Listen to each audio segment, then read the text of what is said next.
मुल्क में martial law लग सकता है। इमरान खान का इंटरव्यू में तहलका खेज इंकशाफ।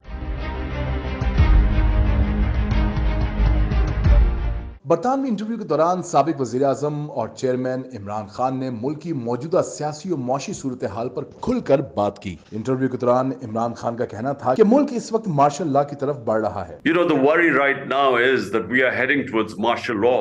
इंतखाबात मुलतवी करने का मतलब आइन से तजावुज करना है। अफगानिस्तान से मुतल्लिक सवाल के जवाब में चेयरमैन तहरीक इंसाफ का कहना था कि वह अफगानिस्तान को मगरबी ममालिक से ज्यादा जानते हैं। अफगानियों का पैसा मुंजमद करके इस वक्त मगरब ने उन्हें तनहा कर दिया है। बरतानवी सहाफी ने इमरान खान से सवाल किया कि आप अफगानिस्तान से कहेंगे कि वो बच्चियों को स्कूल जाने की इजाजत दें। जवाब में इमरान खान का कहना था कि अफगान ये पसंद नहीं करते कि उन्हें बताया जाए कि क्या करना है, वो किसी की भी बात क्यों सुनेंगे।